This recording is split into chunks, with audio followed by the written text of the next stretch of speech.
everyone, and welcome to the Real Talk podcast, People Making a Difference in the Hamptons. I am Barbara Layton. Jim Vrettos. And we are here with a very, very special person today. This fabulous guest has been referred to as Queen of the Docks, amongst other things. She has been the executive director of the Long Island Commercial Fishing Association since its inception in 2001, representing commercial fishermen throughout Long Island. Before fighting for the rights of commercial fishermen, Bonnie Brady worked as a journalist, as a Peace Corps volunteer, worked with Senator Bill Bradley in Washington, D.C.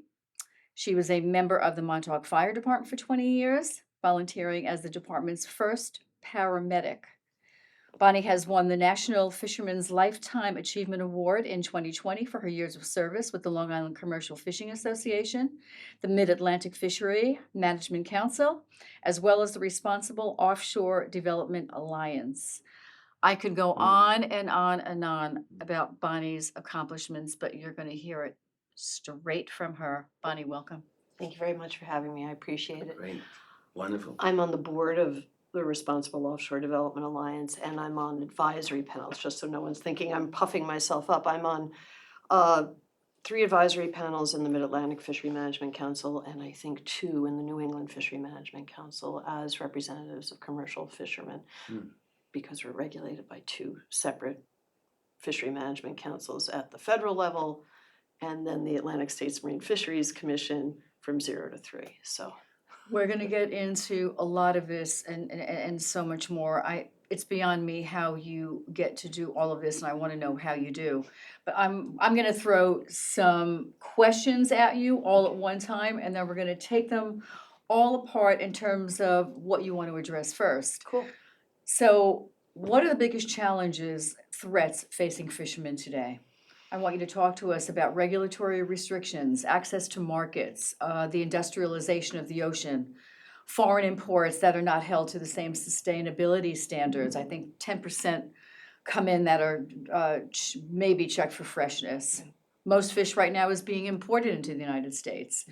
We want to talk about ocean-based farmed aquaculture, the lack of fish processing facilities in New York.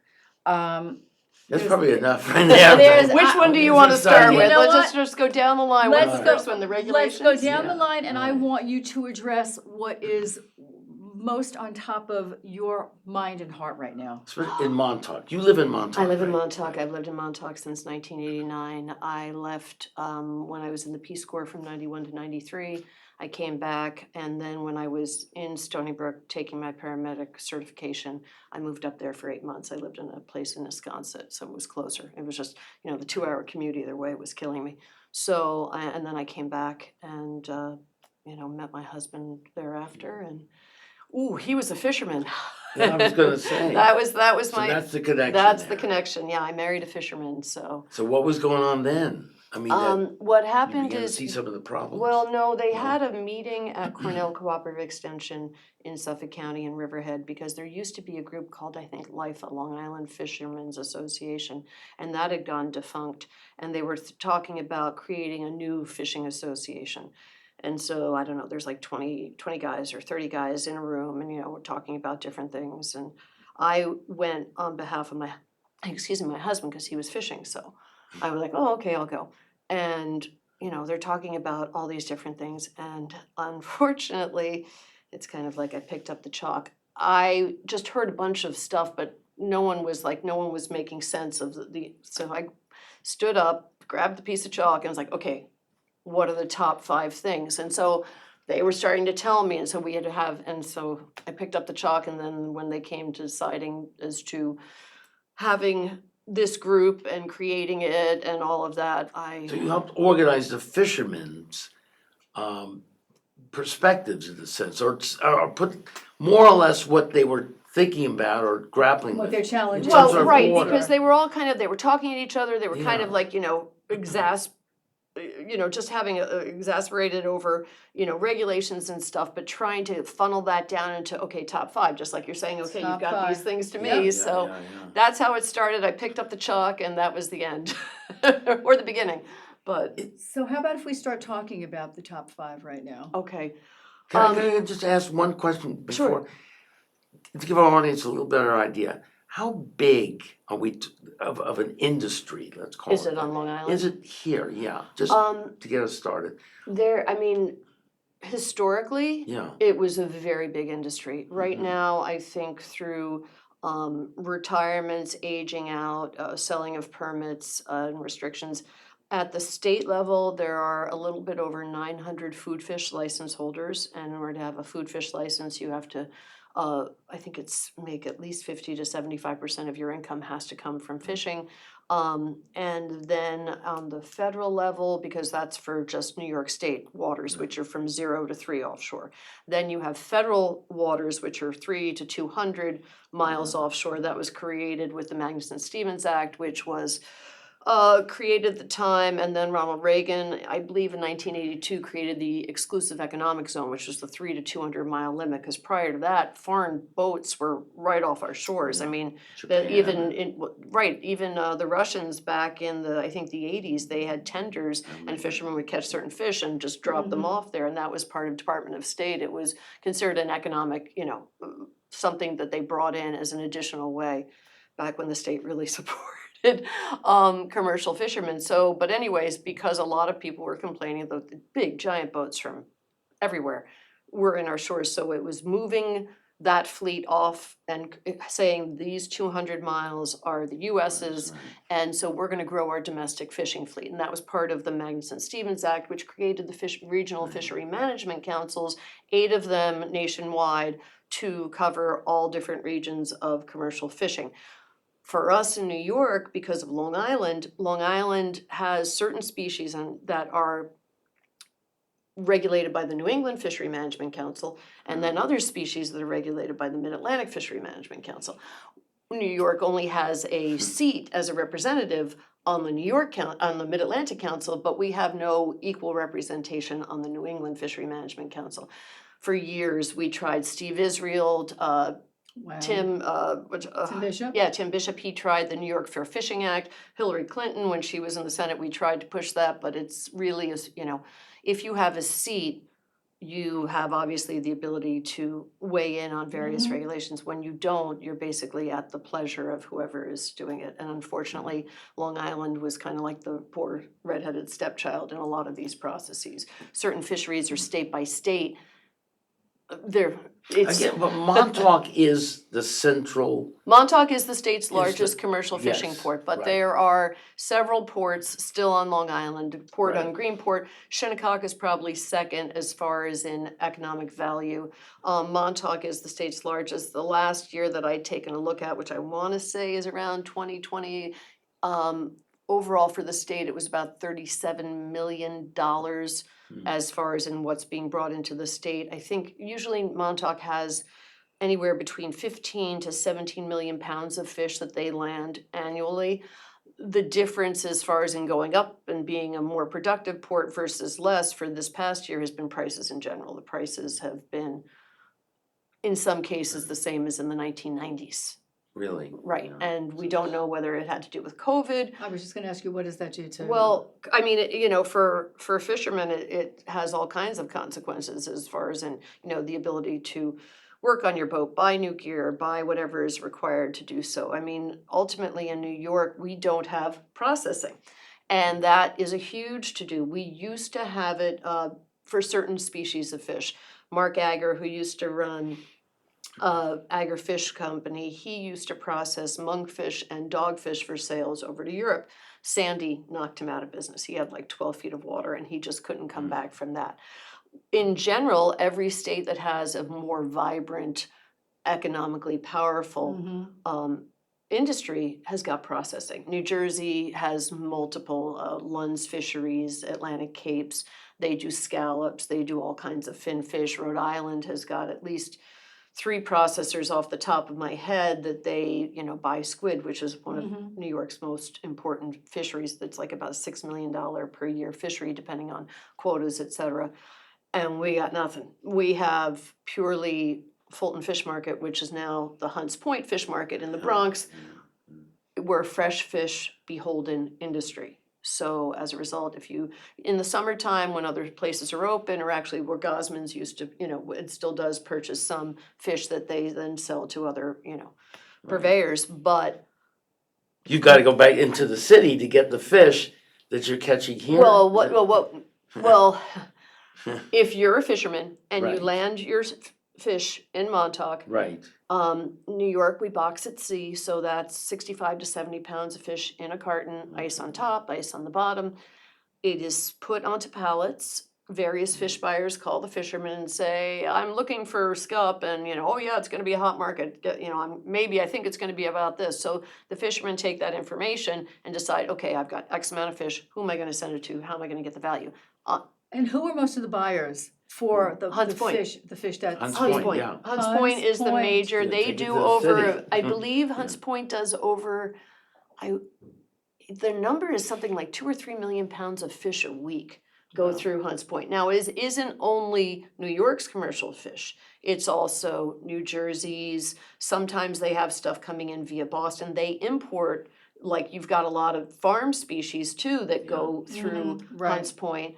It's the largest in the country, I It's believe. Hunts Point is the Hunts Point. largest in the US. It's a very cool market. I Next mean, to Hong Kong, maybe.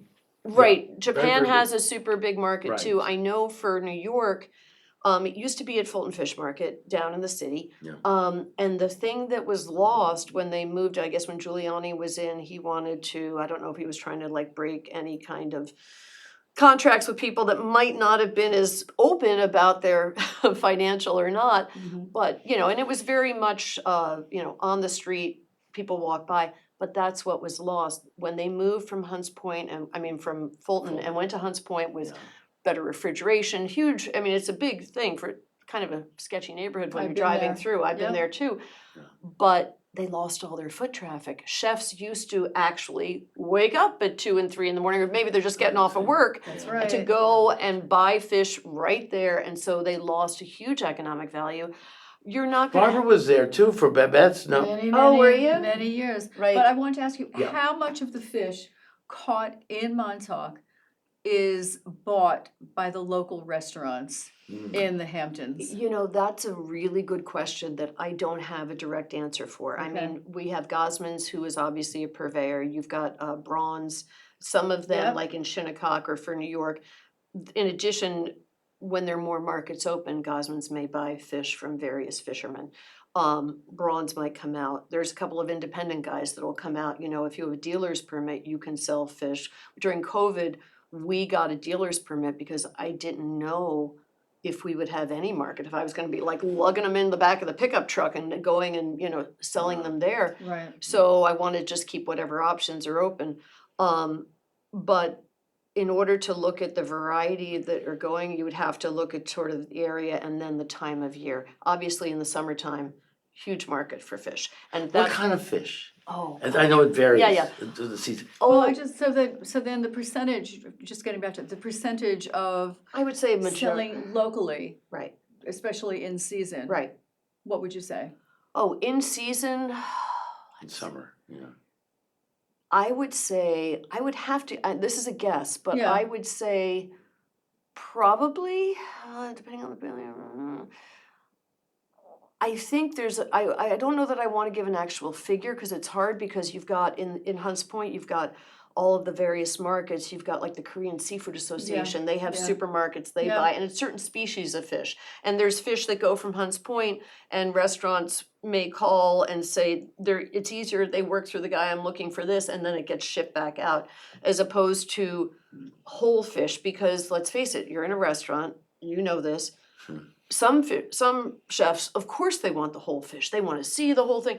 Others, it's expediency. I need fillet. Boom. Right. And so all the cut houses, Yeah. which were those that were mainstays, and when the early parts of the fishery on Long Island are virtually gone. Gosman's has a cut house, a HACCP approved cut house. They bring the fish, and that's why Gosman's does so well, especially in the summers, because they've got the fish right there. They can fillet it, get it out to people. Other restaurants in Montauk, I think of Robbie Devlin, who passed away a couple of years ago, but he owned Salivar's when they made their move there.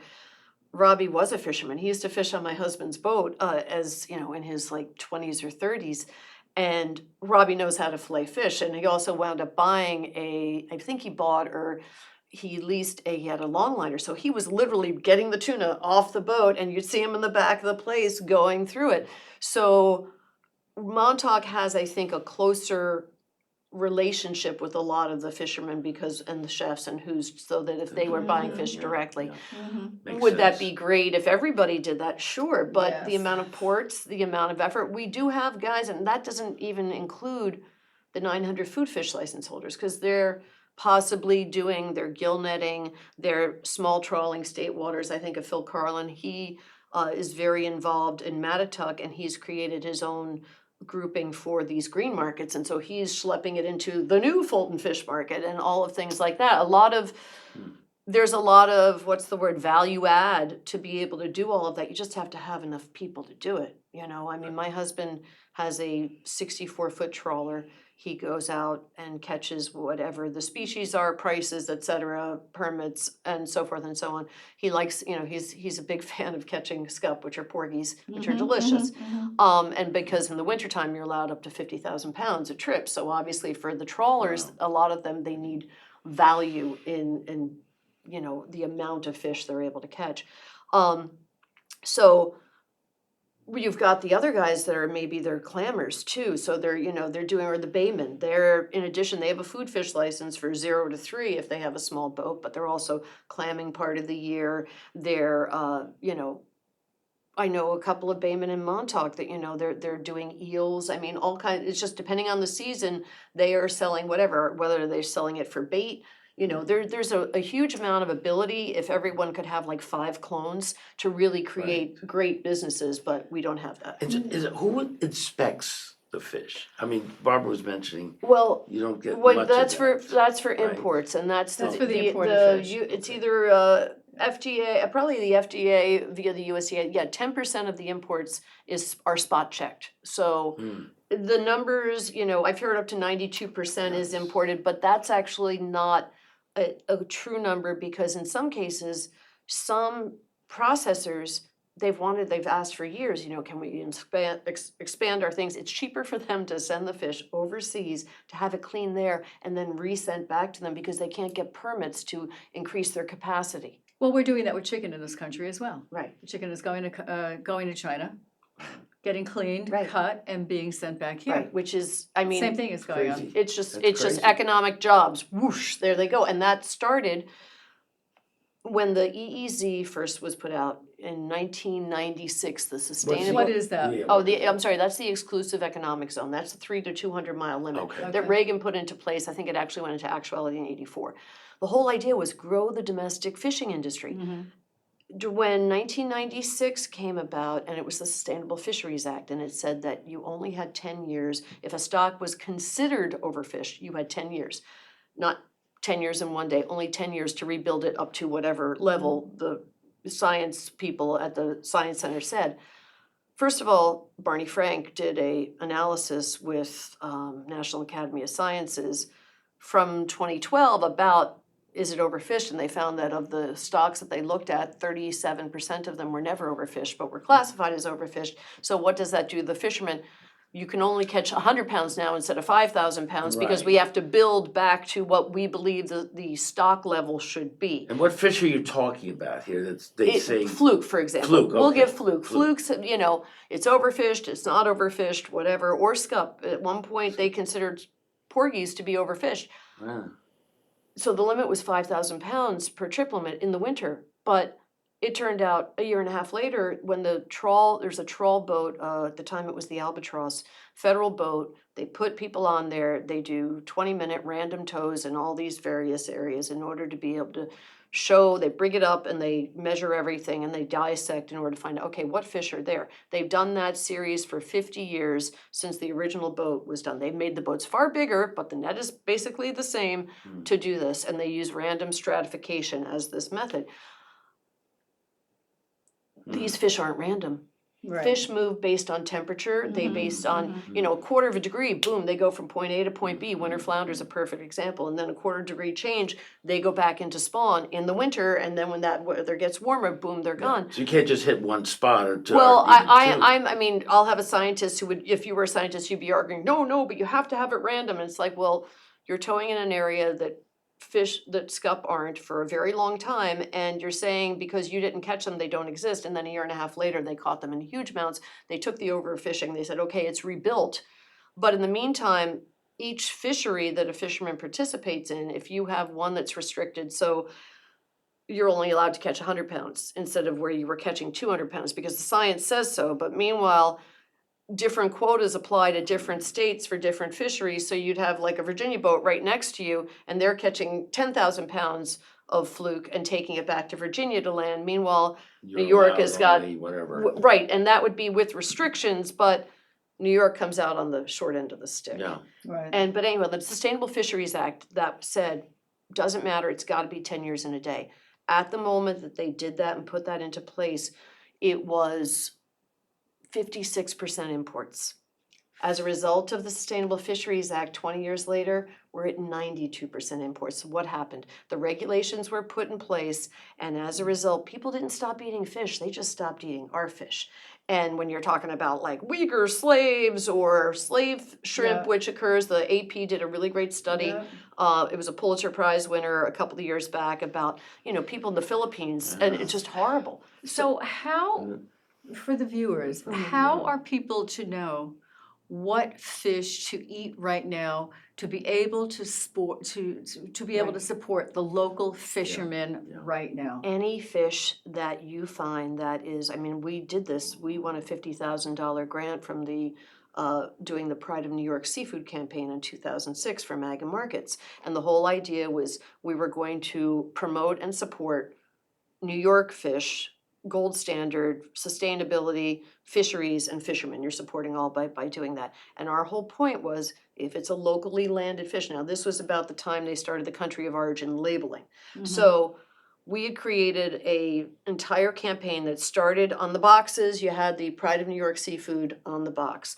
You had at seafood shops, we did ice picks, so when people were going along the counter, they would know this was locally landed with the New York Pride of New York seafood campaign. We did a three-panel folder talking about the various fisheries that were caught at any time of year by New York fishermen, and to ask for New York fishermen to actually bring more value to that. We did that at the restaurants. We had table tents talking about, ask your server what the Pride of New York seafood blah blah blah is for that day. And is that still going on now? No, it was a 1 or 2 year contract, and we put out, we had a beautiful folk art poster. I could have brought one and shown you. Because everything is about education. Right. Educating the public. Right. And there's so many, and you've got people like Monterey Bay Aquarium that go, oh, red, yellow, and green, but they weren't they were looking at trawling as being evil and all of these things, when in fact the regulations these guys have to jump through, the areas that are closed, the areas that are spawning areas that are closed, the mesh that's used to guarantee you're not taking too small of a fish. All of these things have been built, and these guys are doing all of the sustainable methods, which is the inherent premise of the Magnuson-Stevens Act, and yet they have, and I'm going to throw this pun in, they have no net benefit because people care, what do chefs care about? Price point. That's what I was gonna say, and this incredible complexity here sets the price. Right. That's what, and the buyers set the price, because what you're promised, Right. it's kind of like wimpy in some cases. I'll Right. kindly pay you tomorrow for a cheeseburger today. Right. Oh, it might be $3, and then they call up the next day, oh geez, yeah, I know somebody came in, we flooded the market, we got you $1.50 instead. Think about that though. And I'm not trying to necessarily out Cinderella because I shop there, I love the store. But I was taking pictures the other day. A porgy that was literally whole, sitting on the ice at Cinderella, that fishermen were paid $1 per pound was sitting on the ice for $6.99 a pound. Yeah. And all that was done, you don't even have to process it. That's just a matter of taking the cart and putting it on a different truck and sending it back out. 700% profit. So Right. it's, Well, so, there's parts of that Yeah. I understand that they have to have their pay, but if we held imports to the same standard that Right. the US does, That's your point. that would be the point. And this idea that right now the prices for fishermen are very much depleted what they have been. I mean, squid would normally go to the processor was getting $1.20 a pound 2 years ago. This past year it was like 60 cents or 70 cents So a they're pound. not getting rich off of this. Someone's getting rich, but someone's it's not getting rich, us. but not the It's fishermen. not the fishermen at all. so We're I almost have, running so out I of have, time here for the I have first a number of questions, so many questions. Yes, What are the unbelievable. ages right now? I'm just specifically Montauk and maybe Right. across the, Right. across the country. Of what are the age groups of fishermen right now? And are the younger generations going into that? Right, yeah. Where are we The with that graying right of the now? fleet is a huge issue. We do have the average age is probably 45, 50 years old. There are young guys that are still going into it, young crew, et cetera. Montauk is lucky, we're somewhat insulated in that there is crew. Other ports have an issue with that. So it is generational. It is continuing. It is then. continuing, but a lot of young guys are being told by their dads, don't do it because, oh, the regulations, oh, it's so hard to get in, you have to buy permits, all of those things. And honestly, what we need is more focus on bringing those young people, because it's a good job, it's hard work, but if you Yeah. like working hard in a beautiful environment, that can occasionally be not so beautiful, it's a perfect fit. And you keep people within the community. Absolutely. this is And what we need to keep do providing also. fish for the nation. Young people particularly. Right, right. We're just touching on This is on Part so one, only on part so one. much right now. This is only part one. Just join us for part two, which we're going to begin momentarily because we have so much more to get into and so much more for you, the viewer, to really learn about and really help support the local fishermen. So Absolutely. stay real. We'll see you right back here.